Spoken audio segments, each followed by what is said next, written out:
जय श्री कृष्ण। राधे राधे। भक्तों, आज का दिन सभी माताओं और बहनों के लिए अत्यंत पावन है, क्योंकि ये दिन संतान की दीर्घायु और मंगल कामना को समर्पित है। जीवित पुत्र का व्रत, जिसे प्रेम पूर्वक जितिया व्रत भी कहा जाता है, आश्विन मास की कृष्ण पक्ष की अष्टमी तिथि को पूरी श्रद्धा और भक्ति भाव से रखा जाता है। यह व्रत विशेष है, क्योंकि इसमें माताएं निर्जल रहकर जल तक का त्याग कर अपनी संतान के उत्तम स्वास्थ्य और दीर्घ जीवन की प्रार्थना करती हैं। शास्त्रों में कहा गया है कि जहां मां का हृदय संकल्पित होता है, वहां भगवान स्वयं रक्षक बनकर उपस्थित रहते हैं। इसी विश्वास के साथ माताएं इस व्रत को करती हैं और जितिया व्रत की कथा को श्रद्धा पूर्वक सुनती सुनाती हैं। ऐसा करने से संतान के जीवन में आने वाले संकट दूर हो जाते हैं और उन पर सदैव ईश्वर की कृपा बनी रहती है। भगवान भोलेनाथ ने भी माता पार्वती को जितिया व्रत का महात्म्य सुनाया है और ये बताया है कि ये जितिया व्रत क्या है और इसे करने से कौन सा फल प्राप्त होता है। इसे सुनने से ही जितिया व्रत पूर्ण होता है और जितिया माता प्रसन्न होकर स्त्रियों को सदा पुत्रवती रहने का आशीर्वाद देती हैं। इसे पूरी श्रद्धा तथा भक्ति भाव से अंत तक अवश्य सुनना। तो आइए अब हम सभी श्रद्धा और विश्वास के साथ श्रवण करते हैं जीवित पुत्रिका व्रत की पौराणिक कथा। एक बार नैमिषारण्य के निवासी ऋषियों ने संसार के कल्याण हेतु सूत जी से पूछा, हे सूत जी, कलिकाल यानी कलयुग में लोगों के बालक किस तरह दीर्घायु होंगे, कृपया बताइए। सूत जी बोले, जब द्वापर का अंत हुआ और कलयुग आरंभ हुआ, उसी समय बहुत सी शोकाकुल स्त्रियां आपस में बैठकर विचार करने लगी कि क्या इस कली काल में माता के जीवित रहते भी पुत्र मर जाएंगे। जब वे आपस में कोई सूची निर्णय न कर सकी, तो वे गौतम ऋषि के पास परामर्श हेतु गईं। जब वे गौतम ऋषि के पास पहुंची, तो वे आनंद पूर्वक बैठे हुए थे। स्त्रियों ने मस्तक नमन कर प्रणाम किया, तत्पश्चात प्रश्न रखकर कहा, हे प्रभु, इस कली काल में हमारे पुत्र किस प्रकार जीवित रहेंगे? क्या इस हेतु कोई विशेष व्रत अथवा तप है जो उनकी आयु बढ़ा सके? कृपा करके स्पष्ट बताइए। गौतम ऋषि ने उत्तर दिया, मैं वही कहूंगा जो मैंने पहले सुना हुआ है। गौतम ऋषि ने स्मरण दिलाया, जब महाभारत युद्ध का समापन हुआ और अश्वत्थामा के कृत्य से पांडव तथा समस्त लोग परश्रवित हुए, तब भी लोगों के हृदय पुत्र शोक से व्याकुल थे। उस समय द्रौपदी अपने सखियों सहित ब्राह्मण श्रेष्ठ धौम्य के पास गई और उन्होंने कहा, हे विप्र, कौन सा ऐसा उपाय है जिससे बच्चों की दीर्घायु सुनिश्चित हो सके? कृपया विस्तार से बताइए। धौम्य ऋषि ने सुनाकर कहा, सतयुग में सत्य वचन, सत्य आचरण और समदर्शी होने वाले जिमुतवाहन नामक एक राजाधिराज थे। एक बार वह अपनी पत्नी के साथ अपने ससुराल गए और वहीं ठहर गए। एक अर्धरात्रि पर किसी स्त्री की विलापध्वनि सुनाई पड़ी, क्योंकि उसका पुत्र मर गया था और वह प्रायश्चित तथा निराशा से व्याकुल थी।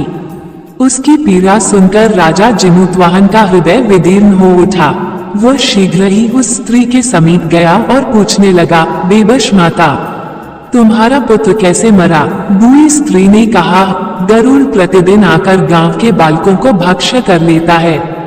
ये सुनकर दयावान राजा ने निश्चय किया, माँ, अब रो मत, निश्चय ही मैं तुम्हारे पुत्र को बचाने का प्रयत्न करूंगा। वो उसी स्थान पर गया जहां गरुड़ प्रातःकाले आकर मांस भक्षण करता था। तब गरुड़ उसी समय पहुंचकर फिर से आक्रमण कर मांस खाने लगा। गरुड़ की बहुतेज तेजस्विता ने राजा का बायां अंग ही क्षीण कर दिया, परंतु राजा ने शीघ्रता से अपना दाहिना अंग देकर गरुड़ को तृप्त करने का विनय किया। गरुड़ ने आश्चर्य से कहा, तुम मनुष्य ही नहीं दिखते, बताओ किस कुल के हो और तुम्हारा जन्म क्या है? पीड़ा से व्याकुल राष्ट्रपति ने विनयपूर्वक उत्तर दिया, हे पक्षीराज, इस प्रकार के प्रश्न व्यर्थ हैं, तुम अपने अनुसार मेरा मांस ग्रस करो। पर गरुड़ ने आदर सहित पूछा कि तुम्हारे कुल और जन्म का नाम बताओ। तब राजा ने कहा, मेरी माता का नाम शाव्या है और पिता का नाम शालिवाहन। सूर्यवंश में मेरा जन्म हुआ है और मेरा नाम जिमुतवाहन है। राजा की दानशीलता और त्याग देखकर गरुड़ ने कहा, हे महाभाग, जो भी तुम्हारी अभिलाषा हो मांगो। राजा ने कहा, हे स्वामी, यदि आप वर दे रहे हैं तो ये वर दीजिए कि आपने जिन जिन प्राणियों को अब तक खाया है वे सब जीवित हो जाएं। और अब से यहाँ बालकों को न खाए, तथा ऐसा कोई उपाय कीजिए कि जहाँ भी उत्पन्न हो वे दीर्घायु पाएं। धौम्य ऋषि ने कहा, पक्षीराज गरुड़ ने राजा को वर देकर स्वयं अमृत हेतु नागलोक को प्रस्थान किया। वहां से अमृत लाकर उसने उन मरे हुए मनुष्यों की हड्डियों पर वह अमृत बरसाया। ऐसा करने पर वे जो मनुष्य पहले गरुड़ के शिकार हुए थे सब जीवित हो उठे। राजा के त्याग तथा गरुड़ की कृपा से उस प्रदेश के लोगों के बड़े दुख दूर हो गए। राजा की शोभा और मान सम्मान पुनः स्थापित हुआ। गरुड़ ने और कहा, संसार के कल्याण के लिए मैं एक और वरदान दूंगा।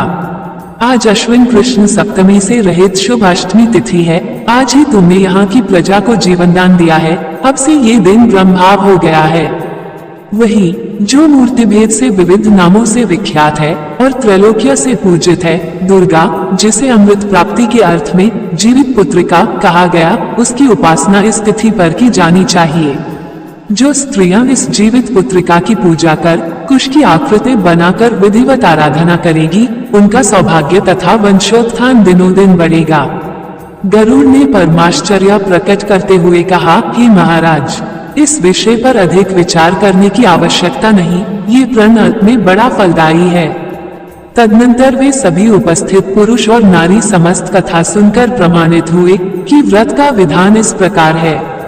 सप्तमी विधि अष्टमी, अर्थात यदि सप्तमी की विधि सहित अष्टमी आए तो उस दिन व्रत न करें। शुद्ध अष्टमी को व्रत रखें और नवमी को पारण करें।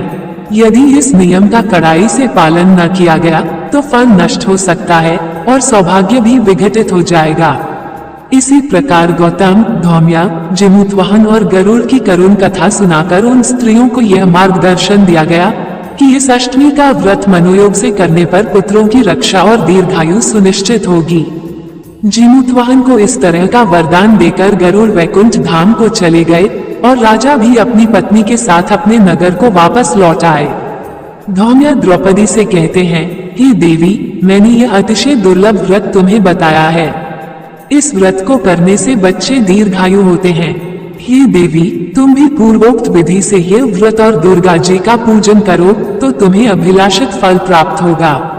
मुनिराज धौम्य की बात सुनकर द्रौपदी के हृदय में एक प्रकार का कौतूहल उत्पन्न हुआ और उसने पूर्वजनी स्त्रियों को बुलाकर उनके साथ यह उत्तम व्रत किया। गौतम जी ने कहा, यह व्रत और इसके प्रभाव को किसी एक चील ने सुन लिया और अपनी सखी सियारिन को बतलाया। इसके बाद पीपल वृक्ष की शाखा पर बैठकर उस चील ने और उस वृक्ष के खोते में बैठी सियारिन ने भी व्रत किया। फिर वही मादा चील किसी उत्तम ब्राह्मण के मुख से यह कथा सुनने लगी और पीपल के खोते में बैठी हुई अपनी सखी सियारिन को सुनाने लगी।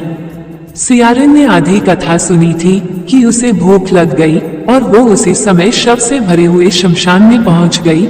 वहां उसने इच्छा भर मांस का भोजन कर लिया और चील बिना कुछ खाए पिए रह गई। जब सवेरा हुआ तो वह गौशाला में गई और वहां गाय का दूध पिया। इस प्रकार नवमी को उसने पारण किया। कुछ दिनों बाद वे दोनों मर गईं और अयोध्या में किसी धनी व्यापारी के घर में जन्मी। संयोग से उन दोनों का जन्म एक ही घर में हुआ, जिसमें सियारिन ज्येष्ठ हुई और चील छोटी। वे दोनों ही शुभ लक्षणों से युक्त थी, इसलिए बड़ी लड़की काशी नरेश को और छोटी उसके मंत्री को अग्नि के सामने विधि पूर्वक ब्याही गई। पूर्व जन्म के कर्मफल से वह मृगनयनी रानी हुई, किंतु उसकी संतान जैसे ही उत्पन्न होती वैसे ही मर जाती। दूसरी ओर पूर्व जन्म की बातों को स्मरण करने वाली मंत्री की पत्नी ने अष्टवसु के समान तेजस्वी 8 पुत्रों को जन्म दिया और सभी जीवित रहे।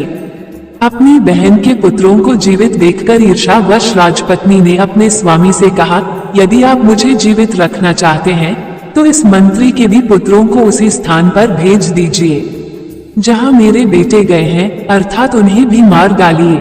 ये सुनकर राजा ने मंत्री के पुत्रों को मारने के लिए कई उपाय किए, परंतु मंत्री पत्नी ने जीवित पुत्रिका के पुण्यबल से उन्हें बचा लिया।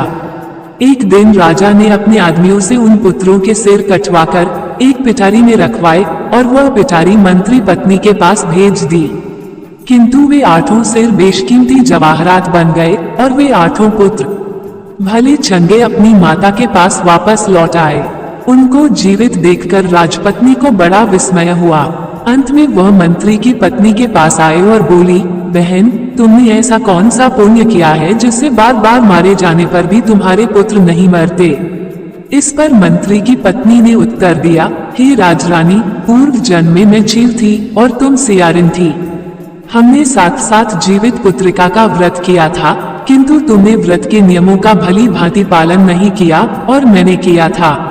इसी दोष से तुम्हारे पुत्र जीवित नहीं रहते।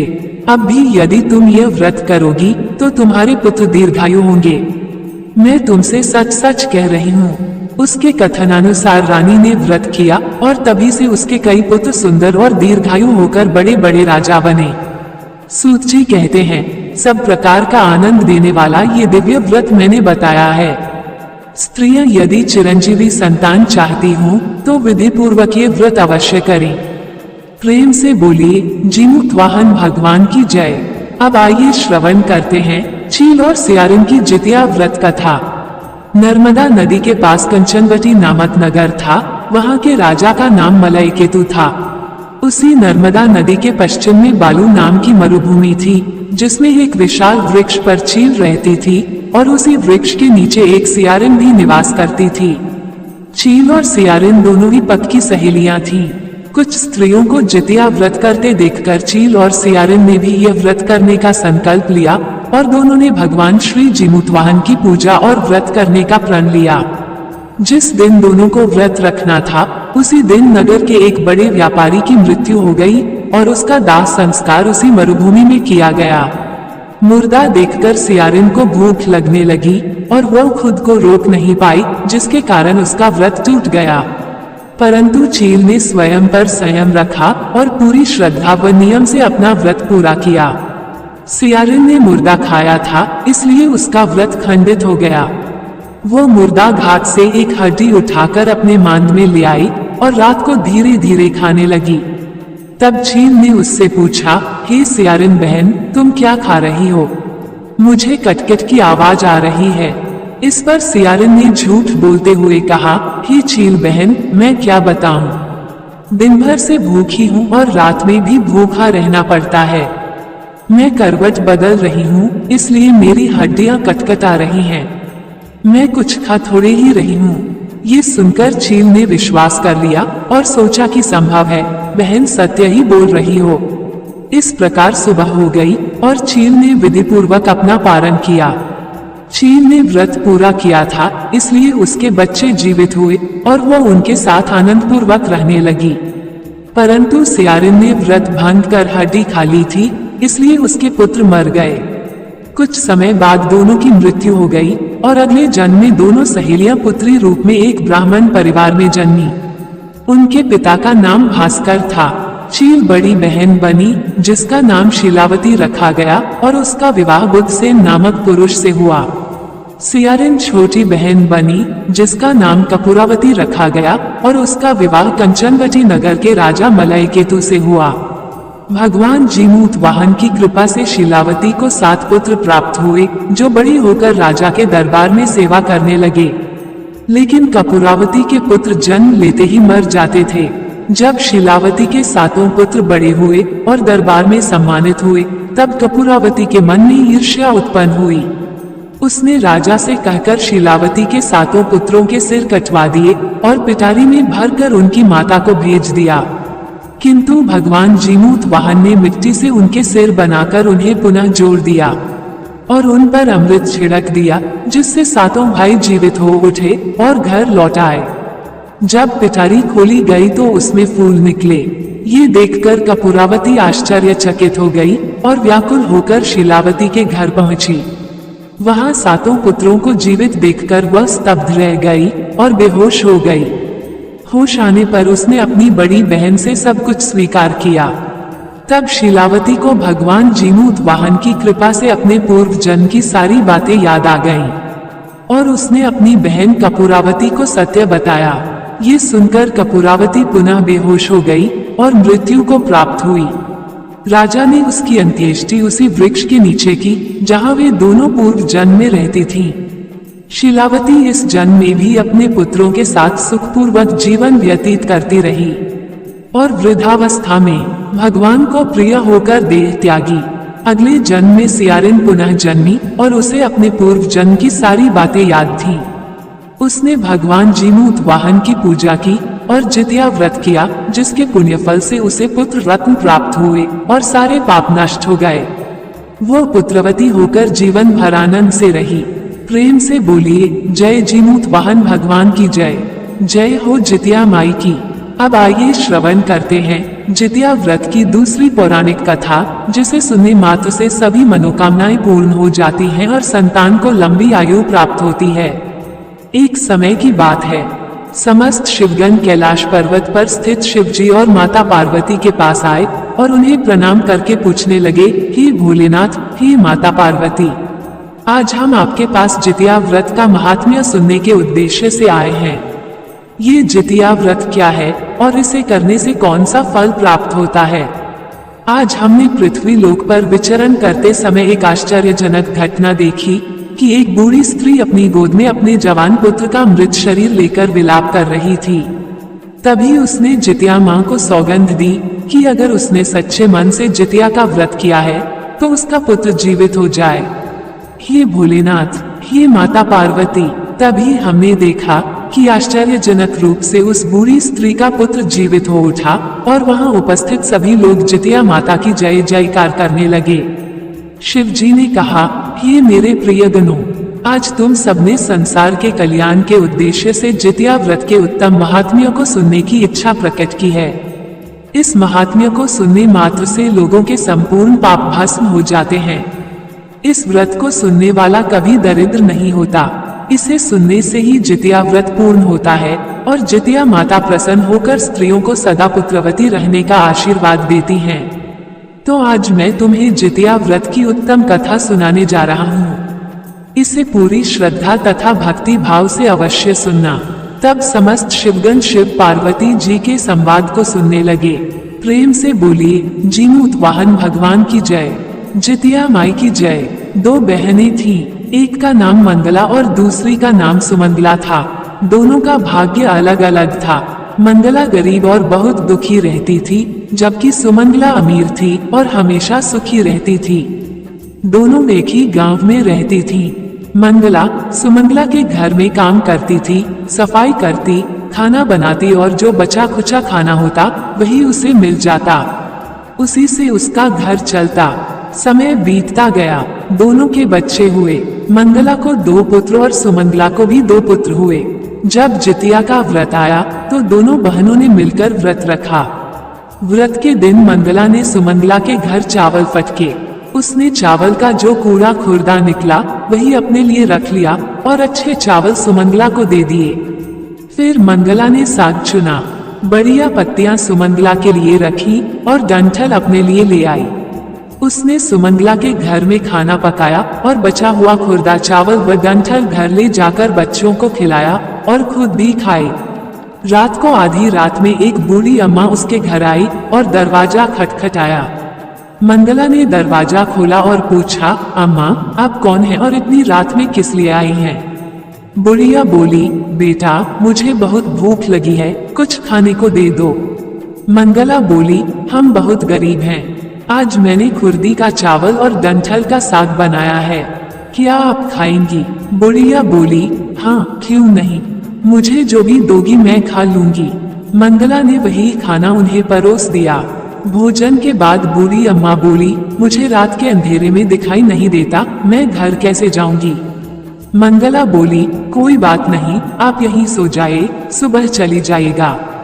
थोड़ी देर बाद बूढ़ी अम्मा बोली, बेटा मुझे दीर्घ शंका लगी है, कहाँ करूं? मंगला बोली, मेरे घर में बाथरूम नहीं है, आप कोने में कर लीजिए।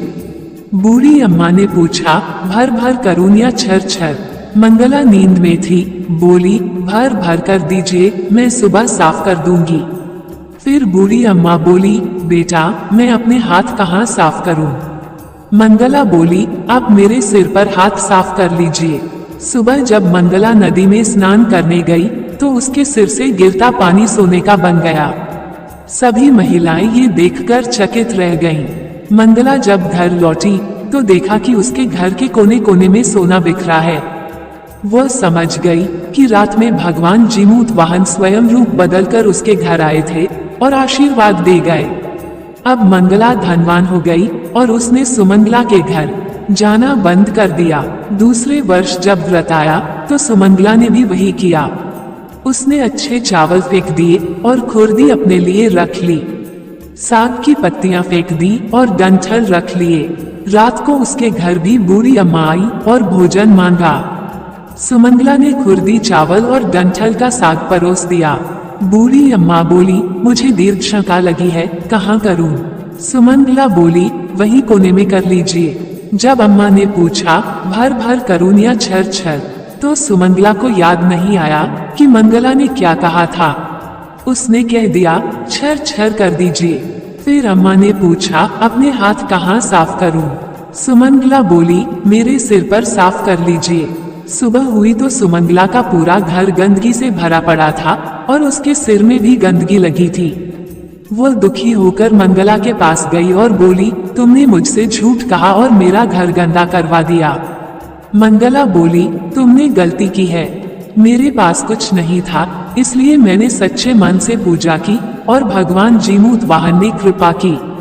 तुम्हारे पास सब कुछ होते हुए भी तुमने लालच किया, इसलिए तुम्हें ये फल मिला। सुमंगला को अपनी गलती का पछतावा हुआ और वह रोते हुए अपने घर लौट गई।